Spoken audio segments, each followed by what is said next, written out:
Ya, kita hari ini membahas tentang satu tema dalam pemeliharaan Tuhan ya. Kita membuka Matius pasal 12 ya. Temanya Yesus dan Beelzebul. Nah, ini ada satu pengertian baru ya, yang kita harus juga belajar baik-baik tentang baik itu pengusaran setan, kerasukan setan gitu ya, yang berkaitan dengan dunia setan itu. Ada sesuatu yang baru bahwa Kristus waktu datang itu terjadi satu perubahan yang luar biasa dari dunia kegelapan itu ya. Jadi dikatakan bahwa kerajaan Allah sudah datang. Kita belajar bersama-sama. Nah, sebelum kita akan baca, kita masuk dalam doa, kita masuk dalam penyembahan kita kepada Tuhan dan kita mohon pertolongan Tuhan. Mari kita berdoa. Bapa, kami bersyukur jika segala kuasa dan yang ada di langit, di bumi, dan dimanapun yang terlihat dan tak terlihat, dan segala pemerintahan, baik pemerintahan di dalam kuasa, wewenang, otoritas, dan Engkau sebagai Raja yang berdaulat, dan juga di dalam kerajaan-kerajaan yang kami tidak tahu, yang dibangun oleh roh-roh kegelapan, setan-setan yang bersatu untuk melawan dan merusak serta menghancurkan seluruh rencana Tuhan dalam diri anak-anak-Mu yang Kau cintai. Dan kami percaya Tuhan bahwa kami terus mengalami satu peperangan dalam kehidupan kami, dan khususnya pengaruh-pengaruh ini tidak pernah berhenti, seperti dikatakan di dalam firman Tuhan. Dan kami belajar melalui firman-Mu dan melalui perkataan Tuhan Yesus, firman yang kekal, firman yang menjadi manusia, dan firman yang menetap dalam hati kami dan menjadi rumah dalam diri kami bait-Mu. Berikan kami hati yang terus mau belajar, rindu untuk hidup seturut dengan firman-Mu, dan dilengkapi dengan kuasa penyertaan-Mu Tuhan. Terima kasih Bapa. Kami serahkan doa kami di dalam nama Tuhan kami Yesus Kristus. Amin. Ya, hari ini kita belajar dari Matius ya, Injil Matius pasal 12 ayat 22. Yesus dan Beelzebul. Sebul itu artinya kotoran ya, atau lalat. Ya, najis gitu. Dewa kotoran gitu ya. Jadi dewa ya aneh ya, ada dewa kotoran, dewa lalat gitu. Nah, kita masih ingat tulah lalat itu ya, lalat ikat di Mesir. Matius 12 ayat 22. Kemudian dibawalah kepada Yesus seorang yang kerasukan setan, orang itu buta dan bisu. Jadi kerasukan setan akibatnya tuh buta dan bisu. Kasihan ini orangnya. Udah buta, bisu lagi. Jadi nggak bisa ngomong, makan, minum, semua bergantung kepada orang lain ini ya. Jalan juga nggak bisa, mau apa-apa nggak bisa, ngomong juga nggak bisa. Wah, nggak kebayang ada orang buta dan bisu, ya. Tapi nggak tuli ya, jadi masih bisa dengerin. Lalu Yesus menyembuhkannya sehingga si bisu itu berkata-kata dan melihat. Maka takjublah sekalian orang banyak itu, katanya, ya ini agaknya anak Daud. Tetapi ketika orang Farisi mendengarnya, mereka berkata, dengan Beelzebul, penghulu setan, ia mengusir setan. Nah, istilah Beelzebul ini adalah sama dengan istilah, ya bukan hanya setan, ini mengacu langsung kepada iblis ya, penghulu. Penghulu itu artinya yang menguasai, yang memimpin, dan yang mengatur, yaitu penghulu setan. 25, tetapi Yesus mengetahui pikiran mereka, lalu berkata kepada mereka. Ini perkataan yang betul-betul membuat kita kaget sekali. Ya. Jadi jangan berpikir bahwa setan itu tidak berorganisasi. Setan itu tidak mengatur gitu ya. Dan setan itu tidak kompak. Gitu. Padahal setan itu sangat kompak. Mereka tuh sangat istilahnya tuh kerjasamanya itu betul-betul saling mengerti satu sama lain. Jadi bukan hanya kita orang Kristen yang kerjasama ya, tapi setan pun kerajaannya itu juga dibangun oleh dia. Perhatikan ini. Setiap kerajaan yang terpecah-pecah pasti binasa. Dan setiap kota atau rumah tangga yang terpecah-pecah tidak dapat bertahan. Jadi ini perkataan penting sekali. Cuman kadang-kadang saya mendengar ini untuk rumah tangga ya.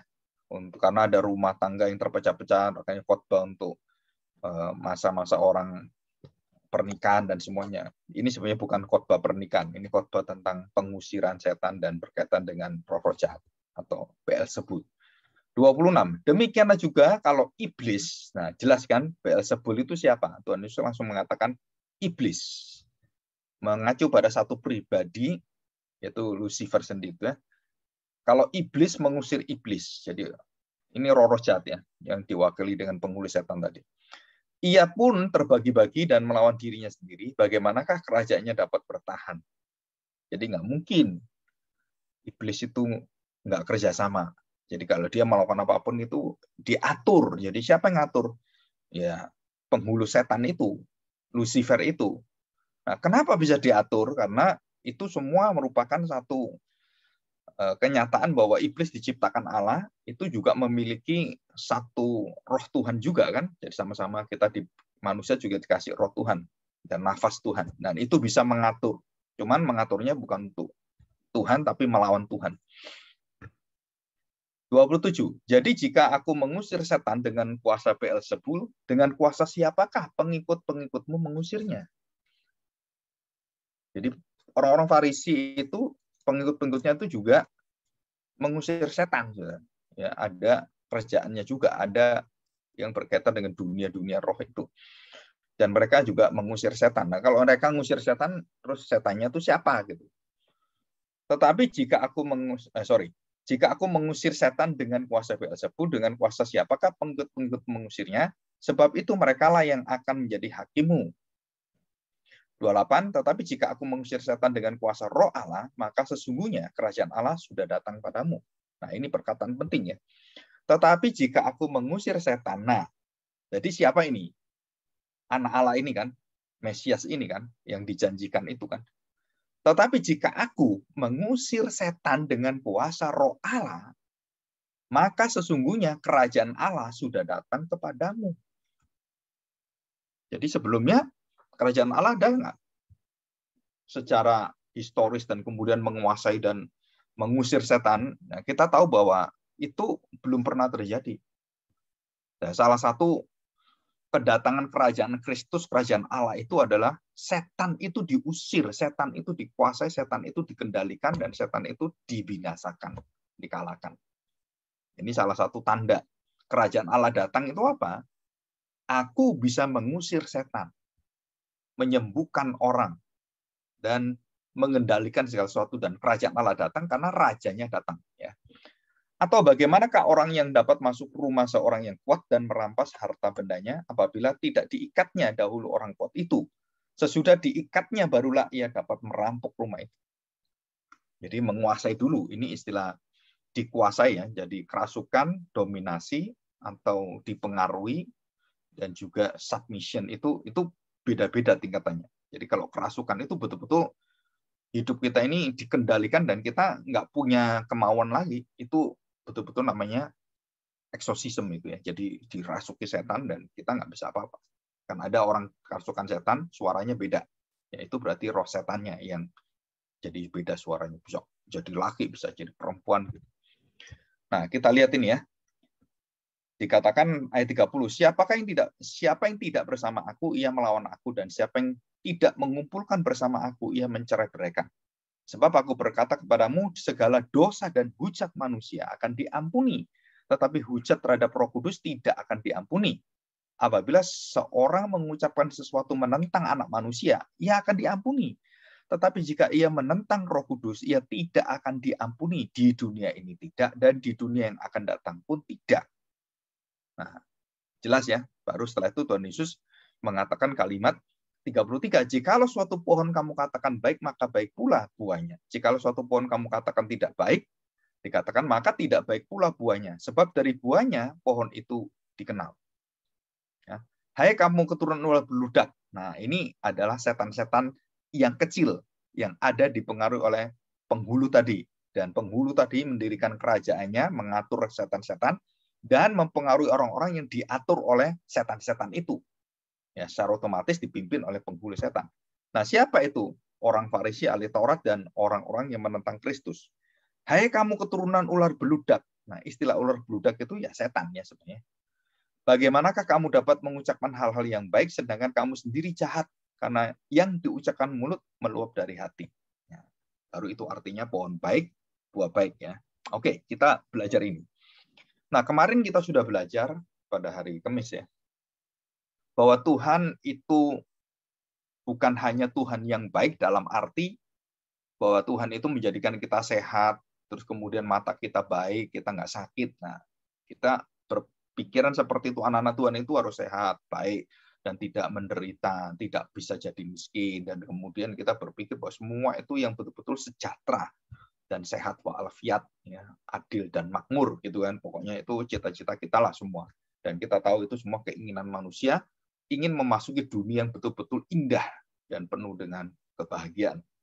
Tapi jangan lupa bahwa dalam sisi yang lain, Alkitab menjelaskan bahwa Allah membuat orang buta, Allah membuat orang miskin, Allah membuat orang mandul, Allah membuat orang tuli, dan Allah membuat orang dirasuki setan. Nah, ini yang susah kita berpikir. Kenapa? Karena Tuhan bisa mengirimkan roh dusta, roh yang mempengaruhi Daud, roh yang mempengaruhi Saul. Dan roh itu roh siapa? Ya roh setan. Tapi dikendalikan Tuhan dan diizinkan Tuhan untuk mencobai kita dan menguasai kita. Jadi secara tidak langsung semua apa yang terjadi itu dalam kendali Tuhan. Tuhan memelihara kita. Ya, jadi kita akan belajar ya dari sini. Nah, kita sudah belajar bahwa Allah membuat orang buta, tuli, mandul pun dibuat oleh Tuhan. Ya. Jadi kita jelas dalam 1 Samuel itu kandungannya ditutup oleh Tuhan Allah. Hana itu ditutup kandungannya oleh Tuhan. Jadi bukan karena dia, bukan Tuhan yang menutup. Apakah secara gen-gennya juga bagaimana kita nggak tahu. Tapi jelas ini adalah aktif Allah terlibat dan Allah masuk di dalam seluruh rencana manusia dan dia menetapkan itu semuanya. Terus kita masuk, kemudian bagaimana bahwa kendali semua di dalam kendali hal-hal seperti ini, sakit penyakit dan semuanya itu betul-betul berasal dari dosa, terus kemudian berasal dari kelemahan kita, dosa kita juga, sehingga kita bisa membuat orang cacat, orang buta karena tabrakan, karena kita makan yang lain, sakit penyakit datang gitu ya, makan-makan yang kotor dan semuanya itu. Nah, dan Tuhan Yesus mampu mengusir setan dan membereskan penyakit-penyakit ini. Ya, penyakit-penyakit termasuk penyakit yang dikirim oleh Bapa. Ya, penyakit apa? Yaitu kejahatan kita.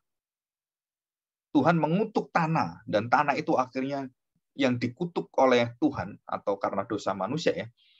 Dan onak duri semua itu akan diubahkan, langit dan bumi ini akan diubahkan ya oleh Kristus semuanya, dipulihkan oleh Kristus. Jadi kematian Kristus itu bukan hanya berkaitan dengan dosa kita, tapi berkaitan dengan kerajaan kegelapan, berkaitan dengan kutukan Tuhan yang mengutuk bumi dan semuanya, dan di dalam akibat dosa itu oleh Tuhan Yesus akan dipulihkan semuanya.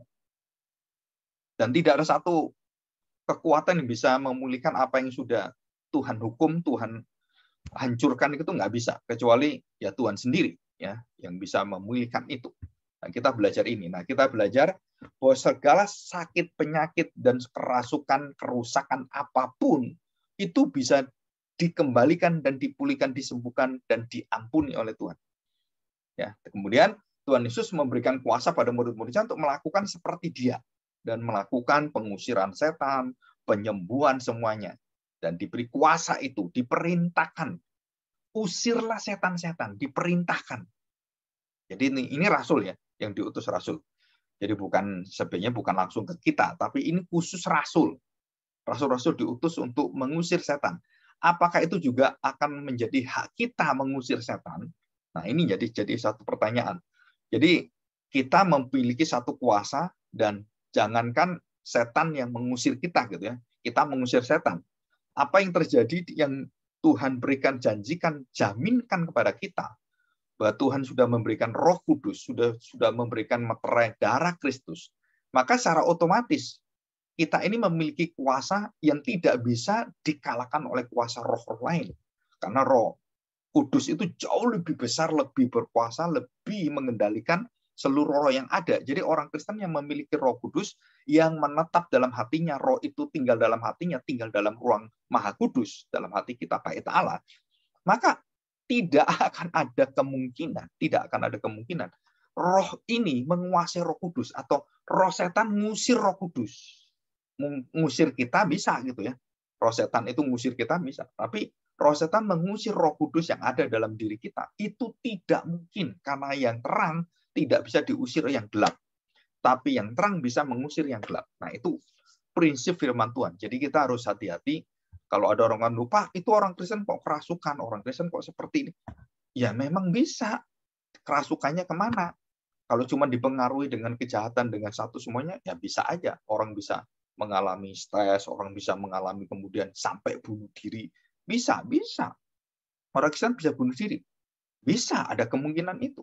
Tetapi apakah dia dikuasai dengan roh Tuhan waktu dia dalam kelemahannya itu, atau mungkin karena dia kebiasaan narkoba semuanya, kebablasan gitu kan, dan meminum obat atau menyuntik kemudian dia mati. Tetapi dia orang Kristen karena tubuhnya itu nggak bisa dia kendalikan, dan dia kemudian berjuang melawan itu, berjuang, orang ketagihan, dan dia kemudian gagal artinya dalam hidupnya. Tapi hatinya tetap percaya pada Tuhan. Dia kemungkinan sangat besar dia tetap masuk bersama dengan Tuhan. Walaupun matinya dia karena narkoba, karena melakukan dosa-dosa yang lain, dan sebagainya. Ya, itu tetap. Jadi bukan karena perbuatan dosa kita masuk neraka atau masuk ke surga, tapi karena kita percaya beriman pada Kristus. Nah, ini kita harus pelajari baik-baik, dan kita tidak bisa mengusir setan dengan kuasa kita. Maka Tuhan Yesus memberitahukan pada murid-murid waktu diutus pada Matius pasal 10, mereka harus mengusir dalam namaku, dalam nama Yesus Kristus. Jadi jangan nama yang lain. Jadi nama yang kamu percaya. Ya, bahkan murid-murid pun tidak bisa mengusirnya. Kenapa? Karena mereka melihat keraguan dalam dirinya. Dan bukan hanya keraguan, mereka melihat bahwa keyakinan apa yang dia miliki menjadi kekuatannya, dan melupakan kekuatan yang Tuhan berikan, mereka tidak mampu mengusir setan. Dan yang ketiga adalah memang ada hal-hal yang tidak bisa kita usir, seperti murid-murid itu. Kalau bukan kita mengandalkan Tuhan, kita nggak bisa. Jadi murid-murid dikatakan, mengapa imanmu seperti ini? Kenapa kamu nggak bisa ngusir? Harusnya bisa. Ya karena kamu tidak memohon dan tidak berserah kepada kuasa nama Tuhan Yesus dengan sungguh-sungguh. Kamu masih ragu. Kamu masih ketakutan. Nah, di situ ya kita lihat ini. Oke. Nah, di dalam perjanjian lama, kalau kita pelajari baik-baik, ya, tidak ada pengusiran setan. Tidak ada pelayanan pengusiran setan, perjanjian lama ya. Bahkan dalam perjanjian baru, pengusiran setan itu secara khusus itu tidak ada secara khusus ya. Tetapi nanti kita perhatikan baik-baik dari kitab Roma sampai seluruh kitab Yudas dan sampai kepada kitab Wahyu. Jadi pelayanan pengusiran setan di dalam gereja itu sudah tidak dicatat lagi, sudah nggak ada. Kenapa nggak ada? Karena itu merupakan satu hak yang diberikan Tuhan kepada orang percaya karena memiliki Roh Kristus, Roh Kudus itu. Maka orang-orang Kristen itu tidak butuh lagi pelayanan pelepasan dalam tanpa ketik pengusiran setan yang ada dalam hidup orang Kristen. Ya, jadi kalau itu bukan orang Kristen, mungkin kita bisa melayani dan kita beritahu ini dalam nama Tuhan Yesus, dan kemudian roh itu bisa keluar. Nah, orang semua, wah, nama siapa ini buat orang bisa? Nah, percaya pada Tuhan Yesus, mereka datang belajar, nah itu bisa. Tapi kalau di dalam diri kita orang-orang Kristen, dan kemudian kita mengusir setan dalam diri kita yang kita percaya orang Kristen ada Roh Kudus, itu tidak diperbolehkan. Harusnya tidak pernah ada. Tapi herannya, banyak gereja yang mengadakan kebaktian pengusiran setan. Kebaktian mujizat-mujizat seperti itu. Kalau kita percaya hal seperti itu kan sebenarnya sudah nggak perlu lagi di dalam hidup orang-orang Kristen. Kita sudah tahu Tuhan yang mengendalikan seluruh hidup kita, Tuhan yang memberikan kita seluruhnya untuk kebaikan kita nggak perlu takut lagi di situ. Ya, satu-satunya kasus yang berkaitan dengan dunia roh itu dalam 1 Samuel 16 ayat 14. Di mana Raja Saul, ya ini saya bacakan aja ya. Di mana Raja Saul itu bergumul ya, dan dia mengalami satu tekanan yang luar biasa karena dia ya melawan Tuhan. Nah, di sini dikatakan dia sangat benci dengan Daud juga gitu ya. Nah, 1 Samuel 16 ayat 14. Tetapi roh Tuhan telah mundur daripada Saul. Artinya bahwa Raja Saul sekarang bukan raja. Roh Tuhan mundur dan tidak berserta dia, tidak melindungi dia, tidak. Itu ditarik, roh Tuhan ditarik. Dan akibat roh Tuhan ditarik itu, maka Saul itu masuk di dalam dunia tanpa kendali Tuhan. Dalam arti begini, dunia yang Tuhan izinkan Saul menjadi Saul yang jahat seperti itu. Dikatakan roh Tuhan telah mundur daripada Saul dan sekarang ia diganggu oleh roh jahat yang daripada Tuhan. Jadi roh Tuhan nggak ada, roh jahat datang yang dari Tuhan. Artinya apa? Tuhan izinkan, Tuhan memberikan wewenang. Ya udah, begitu dia tarik, iblisnya masuk ke sana dan mempengaruhi Saul, dan Saul menyukai itu. Dia tanya kepada roh penenung gitu ya, peramal semuanya. Nah, itu dia jatuh dalam dosa yang sangat keji sekali. Ya. Dikatakan roh jahat yang daripada Tuhan. Dan satu-satunya kasus di sini, dan juga ada kasus yang lain yang di mana Daud itu seperti orang kerasukan ya. Tapi dia nggak kerasukan roh, tapi dia seperti orang kerasukan, padahal dia enggak. Nah, itu kasus yang hanya dicatat dalam Alkitab, hanya satu ini kasus ya yang berkaitan dunia roh. Dan setelah itu nggak ada dalam perjanjian lama. Dan kemudian perjanjian baru Yesus datang dan dia kemudian mengusir setan. Nah, baru ada kuasa yang sangat beda dengan perjanjian lama. Jadi nabi-nabi dalam perjanjian lama itu tidak pernah, tidak ada satu nabi pun yang ada pelayanan mengusir setan, nggak ada. Apalagi menghadapi setan secara langsung, wah itu nggak ada. Nah sekarang saya banyak mendengarkan di YouTube itu ya, ada pendeta yang ketemu setan, ketemu Lucifer, itu sesat sekali. Kenapa sesat? Karena Lucifer itu nggak bisa ditemui. Kita tubuh yang seperti ini nggak mungkin kita bertemu dengan Lucifer yang dunia roh itu. Lucifer itu hanya pernah bertemu dengan Tuhan Yesus, ya Tuhan Yesus. Dan waktu berada di Firdaus bertemu dengan Adam dan Hawa itu kan, dan setelah itu nggak pernah ada lagi ada Lucifer itu. Dan dicatat dalam Alkitab Tuhan Yesus ketemu atau malaikat Mikail yang berkaitan dengan dunia roh yang mengambil mayat-mayat atau tubuh daripada Musa dan semuanya, ada sedikit cerita tentang itu gitu ya. Nah itu semua tidak pernah dicatat lagi dan tidak pernah ada orang yang berkaitan dengan iblis, dunia roh seperti itu, setan-setan seperti itu. Dan termasuk juga dengan penampakan hal-hal yang bersifat surgawi. Ya, itu hanya rasul-rasul yang dapat. Tapi banyak orang sekarang ini ketemu Lucifer, terus minum kopi dengan Lucifer gitu kan. Ada pendeta-pendeta yang dulunya dukun gitu kan, dan kemudian terpengaruh dan mengajar orang Kristen dunia setan, dunia roh, dan itu sangat menyesatkan. Ya, kita harus hati-hati. Itu pengajaran-pengajaran yang benar-benar membelenggu kita, dan itu bukan dari Tuhan, itu dari setan juga. Jadi kalau pendeta mengkhotbahkan setan, itu pasti anak buahnya setan, ya, bukan Kristusnya. Nah, di sini. Jadi dalam perjanjian lama tidak ada satu pelayanan, baik itu nabi-nabi, baik itu imam-imam, baik itu yang berkaitan dengan dunia roh, kerasukan setan atau pengusiran setan, nggak ada. Ayub dicobai setan, tapi dia tidak tahu itu adalah percobaan dari siapa, dia nggak tahu. Abraham, Ishak, Yakub juga diuji oleh Tuhan, dan tidak pernah di situ dikatakan bahwa Abraham kemudian diuji oleh roh jahat. Nah itu nggak ada. Ya, Yakub semua sama nggak ada. Tapi kita lihat Saul roh jahat dari Tuhan. Nah perhatikan saudara. Jadi roh jahat dari Tuhan ini itu selalu berkaitan dengan orang-orang yang berdosa sangat besar.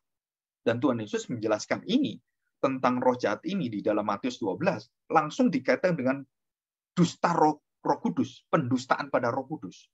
Jadi dosanya Saul ini dengan dusta roh kudus itu kelihatan setara. Karena ini dibahas oleh Tuhan Yesus.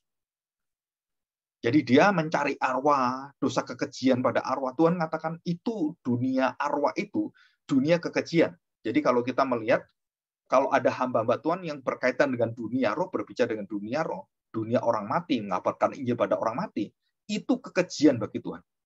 Kenapa? Karena itu tidak diperbolehkan. Nah, contohnya siapa? Saul. Dan kemudian kita lihat Tuhan Yesus mengatakan bahwa ini sama dengan dosa dusta Roh Kudus. Nah, dusta Roh Kudus dengan dosa Saul itu juga sejajar, separalel dengan apa? Pohon yang baik, buahnya pasti baik. Nah, kalau buahnya tidak baik, pohonnya tidak baik. Jadi hidup yang tidak berbuah. Jadi hidup yang tidak berbuah adalah hidupnya Saul. Hidup Saul adalah hidup yang mendustai Roh Kudus. Nah, saudara, ini perkataan ini satu level. Jadi Tuhan Yesus menjelaskan dalam satu perikop tentang pengusiran setan itu Beelzebul yang berkaitan dengan buah Roh Kudus, berkaitan dengan buah orang Kristen, buah kerajaan Allah, dan kehidupan mendustai Roh Kudus, serta berkaitan dengan kehidupan orang-orang yang berkaitan dunia roh, dunia arwah. Nah, saudara, ini semua satu level. Satu arah yang mengarahkan pada kita, bagaimana kita melihat, kita diajar, kita mendengarkan pengkhotbah, kita mendengarkan pengajaran, apakah itu pengaruh ini ada nggak? Nah, saudara, jadi orang-orang yang dikerasuki oleh Roh Kudus, tidak dikasuki oleh roh setan, bukan Roh Kudus, dirasuki oleh roh setan, itu tidak mungkin memiliki pohon baik, buah baik. Dan dalam hidupnya itu pendustaan semuanya. Jadi dusta.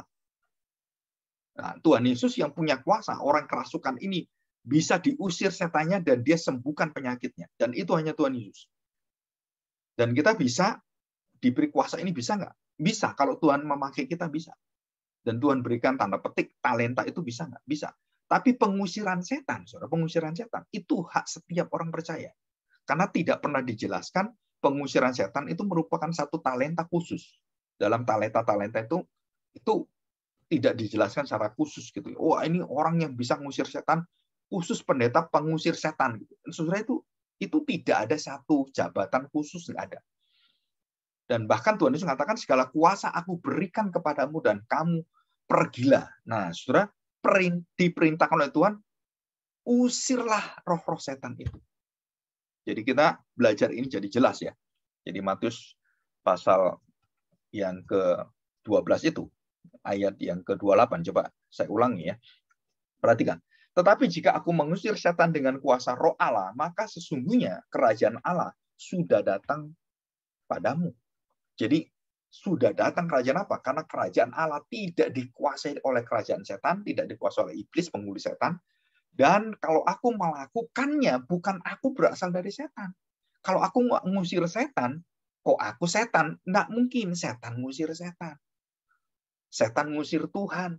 Setan ngusir orang percaya. Itu tidak mungkin. Apalagi setan ngusir setan. Dan yang bisa apa? Setan diusir oleh Tuhan. Setan diusir oleh orang Kristen. Nah, itu bisa. Setan diusir oleh pendeta. Nggak bisa. Tapi kalau kita balik tadi, nggak bisa. Kenapa? Karena setan tidak punya otoritas untuk mengusir orang yang ada dalam hidupnya Roh Kudus. Nah, nggak bisa. So.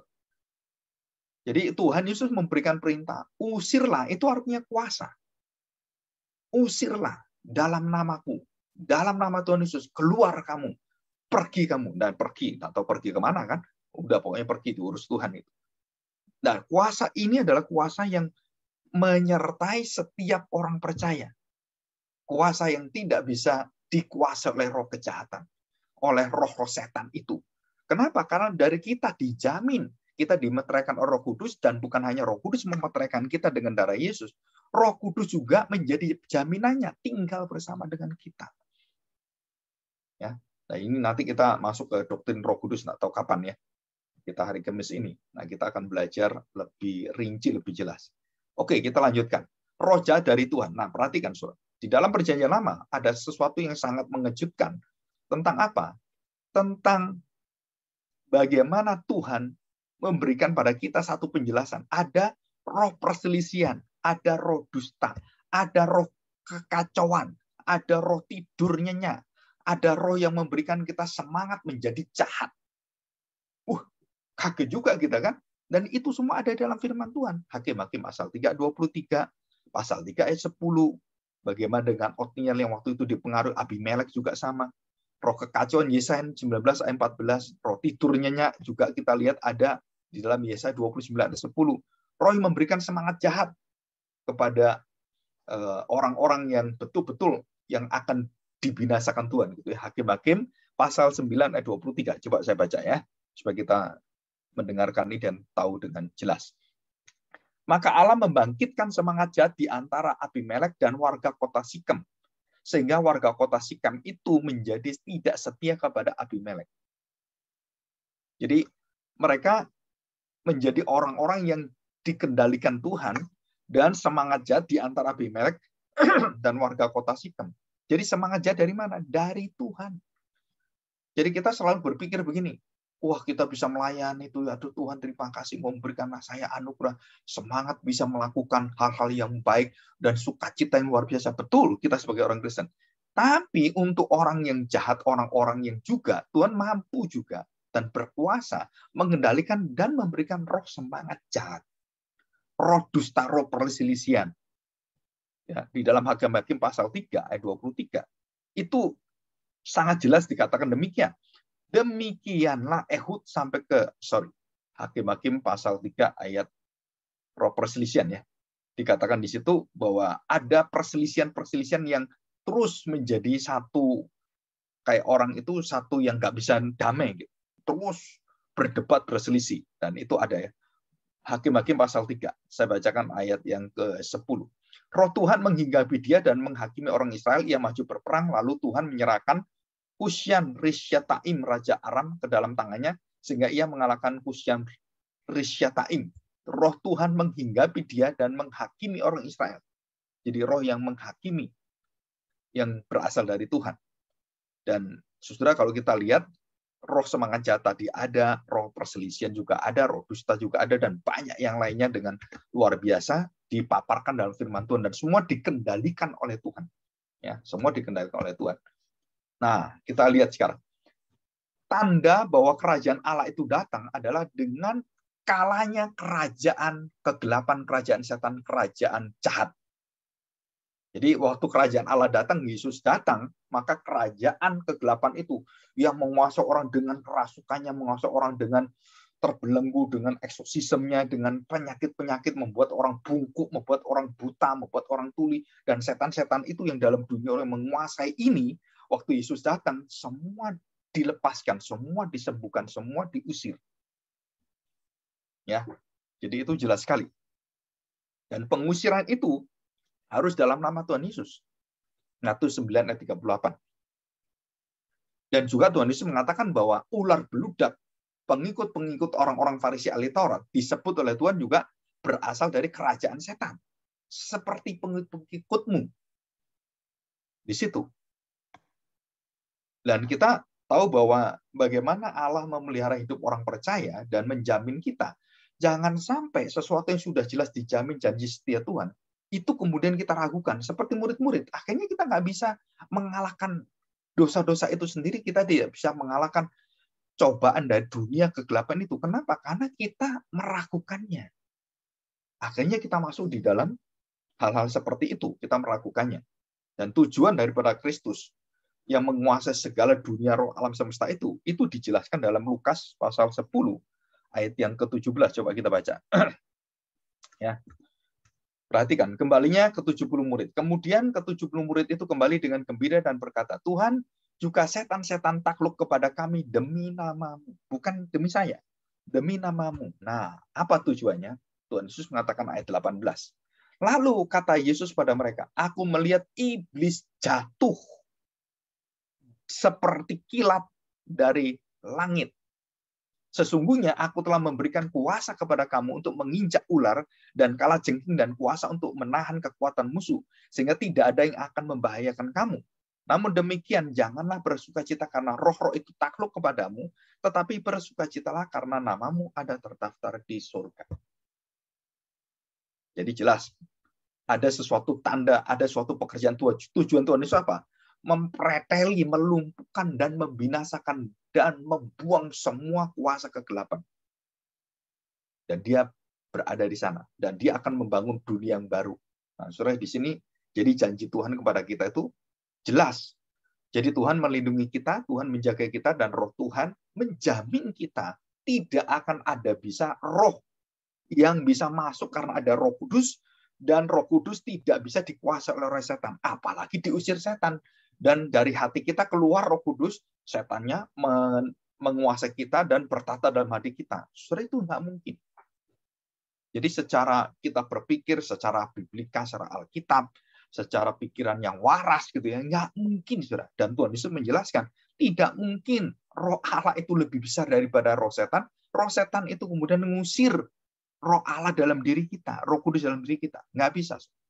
Roh Kudus bisa didukakan, Roh Kudus bisa sedih, Roh Kudus bisa tanda petik menderita dalam kelemahan-kelemahan kita. Betul. Tapi Roh Kudus dikatakan tidak pernah tinggalkan hati kita. Jadi Roh Kudus itu seperti Kristus mati di kayu salib, Roh Kudus itu menderita juga tanda petik sama dengan Tuhan Yesus. Dengan dosa-dosa kita yang sulit sekali ini, yang kita gampang depresi, gampang khawatir, gampang ragu-ragu, gampang menyeleweng. Aduh, itu Roh Kudus itu sedih dalam hati kita. Dia berduka. Dan kalau kita taat pada firman Tuhan, kita memberikan satu hidup yang berbuah dalam Roh Kudus penuh sukacita. Tetapi Alkitab juga menjelaskan Roh Kudus ada sukacita, ada duka citanya. Roh Kudus bisa berduka, bisa bersukacita. Kenapa bersukacita?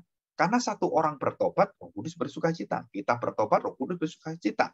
Kita menyesal, kita kembali pada kebenaran, Roh Kudus bersukacita. Kita balik dari kebenaran, kita masuk dalam kehidupan seperti dunia, Roh Kudus sedih, berdukacita. Ya, jadi gambaran daripada pekerjaan Roh Kudus itu jelas. Jadi ada kesedihan, ada macam-macam gitu kan.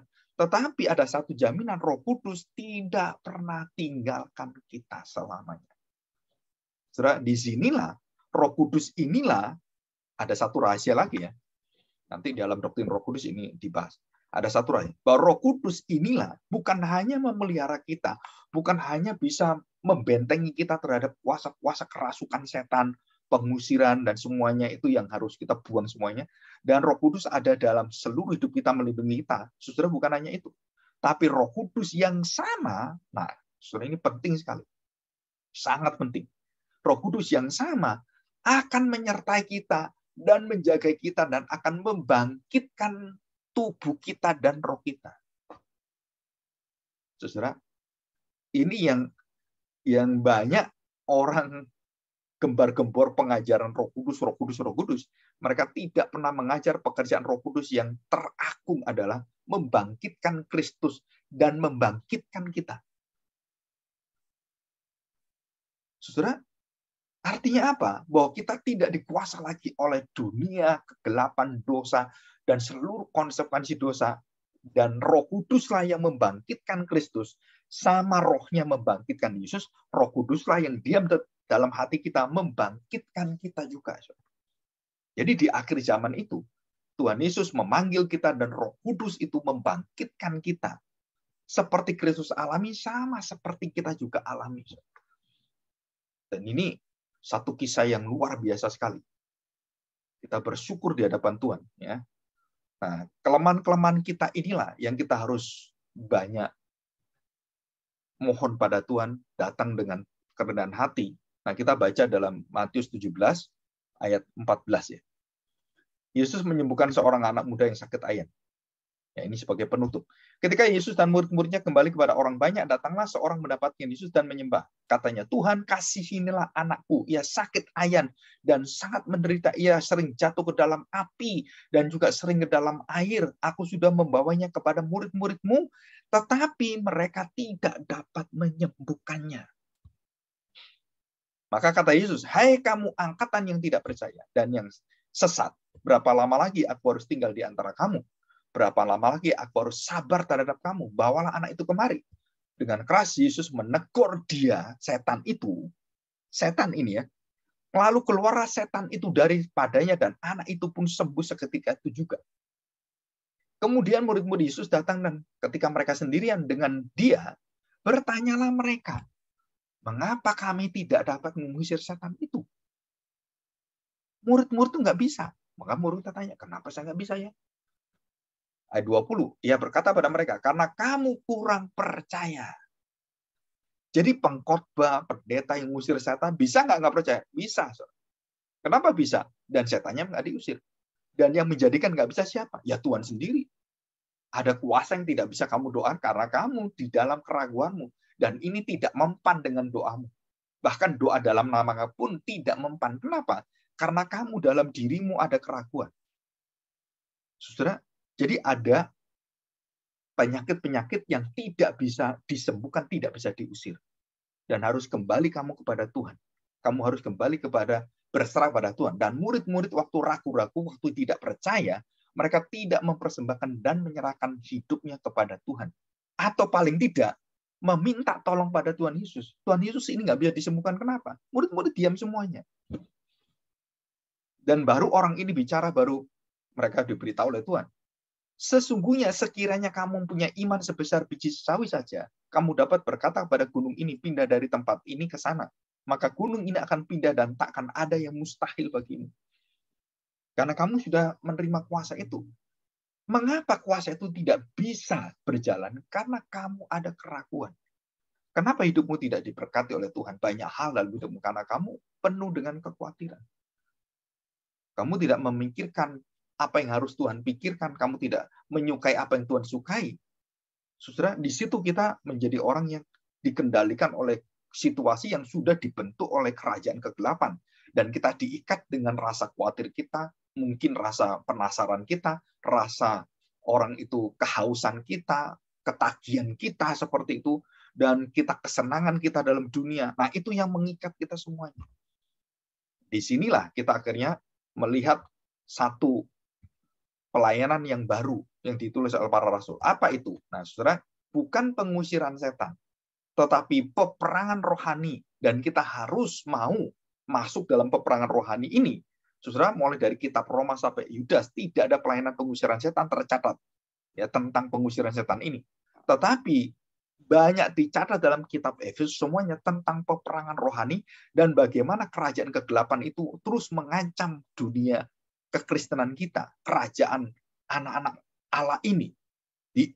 Kenapa? Karena itu adalah pekerjaan setan untuk terus berusaha untuk membuat kita jauh dari Tuhan.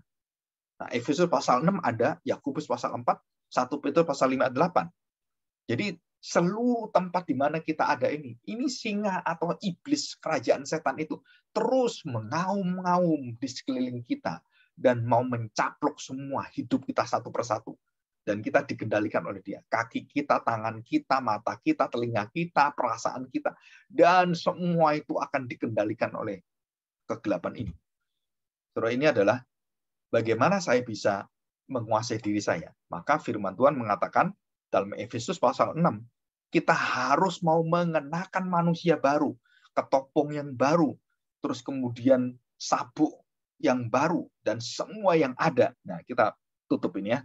Kita baca ini. Efesus pasal 6. Ya. Di sini. Pasal 6 ayat 10. Judulnya perlengkapan rohani, perlengkapan peperangan rohani. Ya, ini sangat bagus sekali. Akhirnya, hendaklah kamu kuat di dalam Tuhan, di dalam kekuatan kuasanya. Nah, saudara jelas kan? Jadi sekarang ini sudah tidak ada pemberitaan mengusir setan-setan, nggak ada. So. Tapi orang percaya diberi kuasa itu untuk mengusir setan dalam hidupnya, dalam setiap perkara ujian cobaan dalam hidupnya. Dengan apa? Jangan ragu, kamu percaya pada Kristus sebagai dasar hidupmu, sebagai kepala seluruh pada orang percaya gereja Tuhan, dan semua dikuasai oleh Tuhan dengan jaminan itu. Segala kuasa di surga dan di bumi sudah diberikan Bapa kepadaku. Nah, ini jadi jaminan. Akhirnya hendaklah kamu kuat di dalam Tuhan dan di dalam kuasa kekuatannya, kekuatan kuasanya.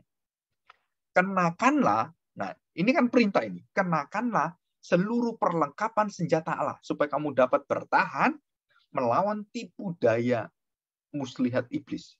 Jadi kita bisa bertahan. Jadi ini pertahanan. Kita belum menyerang ini. Kita bertahan. Nah, pedang roh itu firman yang menyerang iblis.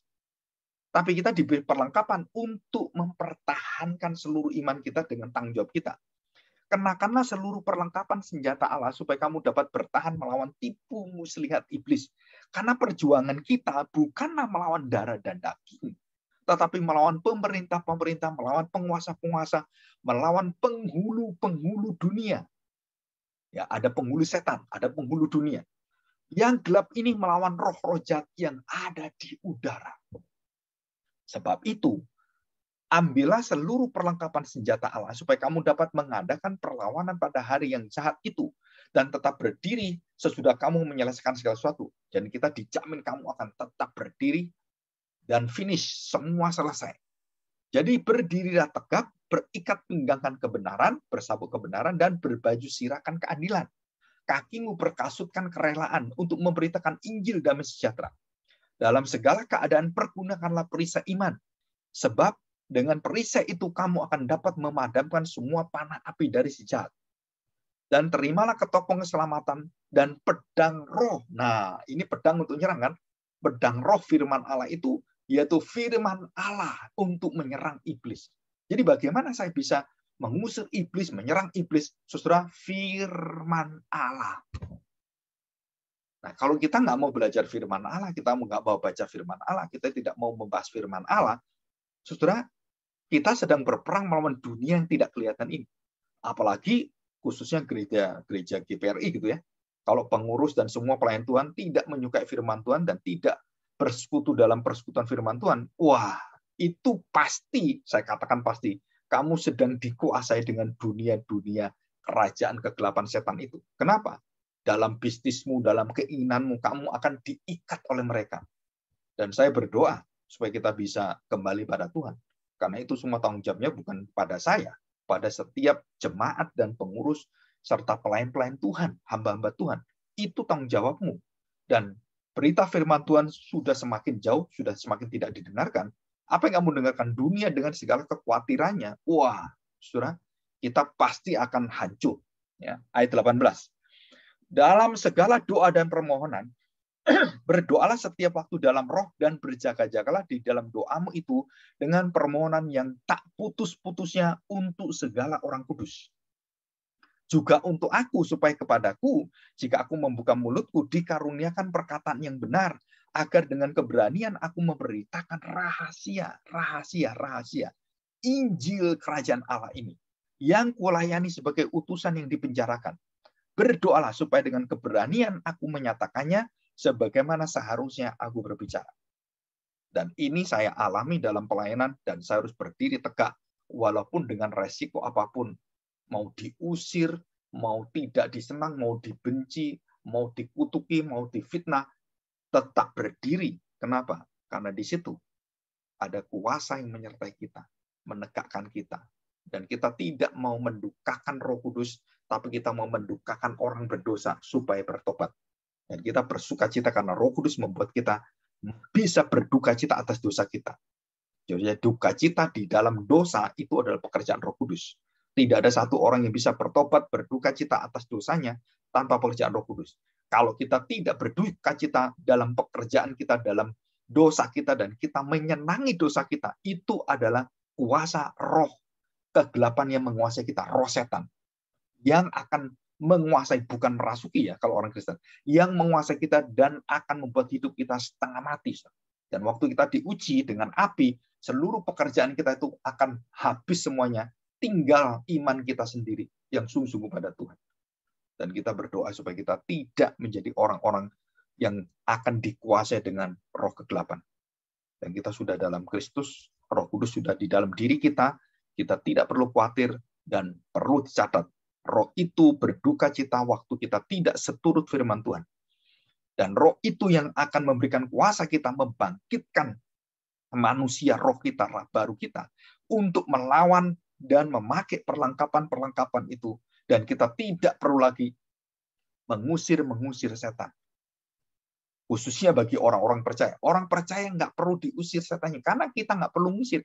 Karena dalam diri orang percaya ada Roh Kudus. Kecuali orang yang tidak percaya. Nah, kita baru bisa mengusir mereka. Khususnya roh-roh setan itu yang ada dalam diri orang yang kerasukan dan semuanya. Kita bisa mengusir. Karena mereka belum memiliki roh Tuhan. Tapi orang Kristen yang memiliki roh Tuhan nggak perlu diusir-usir. Malah Roh Kudus yang kita usir. Nah, saudara, kita nggak tahu siapa yang ada roh Tuhannya. Kita nggak tahu. Jadi itu betul-betul pekerjaan pengusiran setan. Itu pekerjaan Roh Kudus yang khusus, yang istimewa, dan kita tidak bisa mengaturnya. Saudara, kita berdoa ini. Jadi tidak bisa dipamerkan. Ayo kita ibadah pengusiran setan. Jadi khusus kita mengadakan pelepasan khusus pengusiran setan. Saudara, itu di dalam Alkitab tidak ada aneh-aneh ibadah-ibadah kebaktian seperti ini. Di dalam Alkitab kebaktian itu menyatakan kuasa firman Allah dan bagaimana Roh Kudus bekerja dan membukakan orang berduka cita terhadap dosanya datang pada Tuhan. Dan itu. Nah, selain itu, saudara, perintahkan kepada mereka yang diusir. Waktu kita melayani ada orang kerasukan setan dan kita bisa mengusirnya. Kalau kita betul-betul percaya, nggak ragu. Dan kita diberi kuasa itu. Bukan hanya para murid, tapi setiap orang percaya memiliki kuasa untuk mengusir setan dengan kuasa Roh Kudus. Jadi bukan asal orang kerasukan setan, kita ngusir-ngusir. Wah, saudara nggak bisa. Berdoalah, dan tiba-tiba kamu dikuasai oleh Roh Kudus, dan Roh Kudus memerintahkan kamu dan mengusir. Nah, itu kuasa dari Roh Kudus. Jadi bukan orang-orang tertentu yang bisa mengusir setan, tapi itu adalah hak setiap orang percaya. Melawan setan, melawan kegelapan, dan memakai pedang roh, ngusir setan. Jadi yang bisa ngusir setan siapa? Firman Allah. Tuhan Yesus dengan firman Allah ngusir setan. Setan mengusir Tuhan Yesus, mencoba Tuhan Yesus dengan firman Allah. Mana bisa? Wong saya yang berfirman, kamu pakai firman saya, dan kamu ngusir saya dengan firman saya. Ya, aneh kamu. Yang tak usir kamu. Karena firman yang kamu pakai bukan firman yang utuh, yang sempurna. Dan Tuhan Yesus mengusir setan dengan firman Allah. Sama dengan kita. Pedang roh firman Allah itu untuk mengusir setan. Jangan lupa, kita harus memakai perisai, sapu, iman, ketopong. Kalau kita enggak, wah kita keserang. Ya, jangan cuma nyerang. Kita harus punya defense dulu. Mempertahankan diri dulu. Baru pedang firman ini kita mengusir setan. Mengusir semua. Melepaskan semua. Dan itu hak kita. Ya, jadi jelas semuanya. Kita bersyukur hari ini kita belajar tentang kuasa kegelapan dan kuasa kerajaan Allah. Ya, mari kita berdoa, kita bersyukur pada Tuhan.